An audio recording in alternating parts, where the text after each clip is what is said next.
So since it's, I guess, public knowledge, how much was your 3-story house? Yeah. 3-story townhouse, 1,300 square feet. It was $770,000. Okay. Which is like, and then I've seen your Instagram stories and stuff, and I assume it's around your house. Like, it looks beautiful. And oh my God, it's like the best neighborhood in Seattle. Like not to brag, but you can see the water needle. What's your building that everyone? Space Needle. Space Needle. There you go. Oh no, yeah. And it's you can't. Oh yeah. Well, I always walk to an area where you can see it. Okay.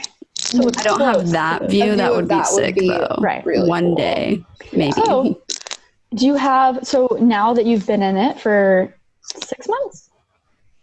Yeah, like a little over 6 months. But it feels like forever. Yeah. Do you have any regrets? Is there anything that's like, man, I'm paying like so much more interest than I thought, but I have to remind myself that it goes down over time, or like, dang, that down payment made me less liquid. I kind of, like what? Right. Tell me 6 months after.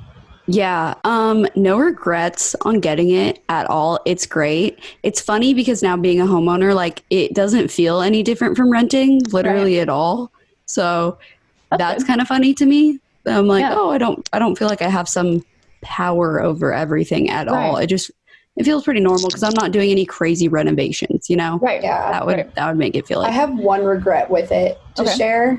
Ooh. And that's that since we only put down 10%, and we could have put down 20, but we're kind of like, I don't know, let's like keep this just in case, you never know what's going to happen when you're doing YouTube and everything. So if you only put down 10%, you have to pay each month for mortgage insurance.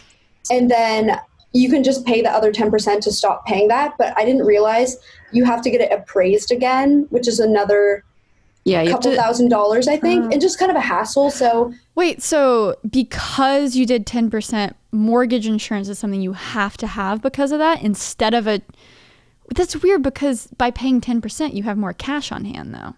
Right. Yeah. It's definitely weird, but I don't know. But now we can like pay off the other bit, but it's like, oh, now we have to waste like $2,000 getting it appraised again. Right. And also in a quarantine, can we get it appraised again? Like, kind of weird. Well, I think you can. So do you think, and again, you never know, right? But have you guys entered this time being like, oh man, maybe if I waited one more year, I could have gotten like a hella discount? Or is everyone good in Seattle? Like they're not leaving? In Seattle. Into that so much. Oh, what? Oops, I accidentally hit Siri. I have this new computer. Oh, what is it? Why is it doing that? Press escape. No, in Seattle, it doesn't really seem like that big of a deal. I mean, there's like 4 houses that went for sale on my street, like within the last week. It's kind of crazy, but they're all like normal prices and stuff. So it's a hot market. Yeah. But I have thought about, like, what if I could have gotten a better deal, whatever, if I waited. But I've also thought about like, I was in this house with these 4 other girls and I was so cramped and I would have gone freaking crazy probably. Yeah. And I like this house so much that I know, and it's kind of a little gem. I feel like I got lucky with the where it is and everything. You went on the buy. I would have waited, I wouldn't have found. Exactly. Yeah, we've kind of been in the mindset of like, we'll just rent until we're like older and a house makes sense with maybe kids or something. But now that all of this is happening, and I feel like people are leaving New York in like a mass exodus, I'm like, you know what? I don't think it would hurt to get a deal on a condo that's like, in Brooklyn. So you're not paying, get this guys, in Manhattan, even if you can get like a deal on a condo, the HOA fees per month. So not even talking about taxes, but just HOA are going to be at least $2,000 a month.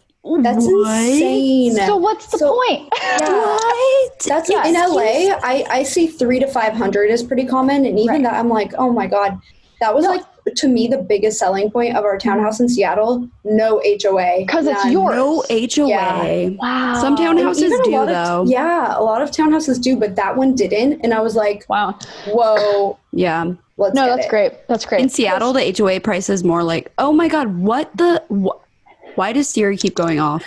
why? Very chill. In Seattle, the HOA fee is more like $500 a month. Okay. Maybe like $1,000 at the highest, but yeah, $2,000. Yeah, no. So I started getting so depressed because I'm like, okay, if we're gonna send it, let's full send it. Let's get something in Manhattan that maybe we can, like, even if we're traveling or maybe living somewhere else, we can always come back to. But the HOA fees just make no sense because you're throwing away so much money. So it's weird because the HOA doesn't really change the more expensive it is because everyone's kind of paying their fair share for the building. You may as well go for like a $5 million.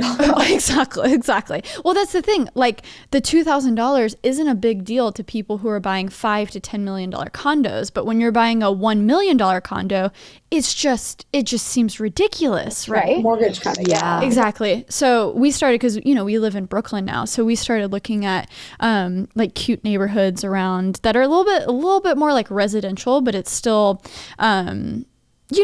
New York, and it's still off of subways and stuff. In Brooklyn, it's more around like $300 to $500 a month for HOA, and it's been fun looking.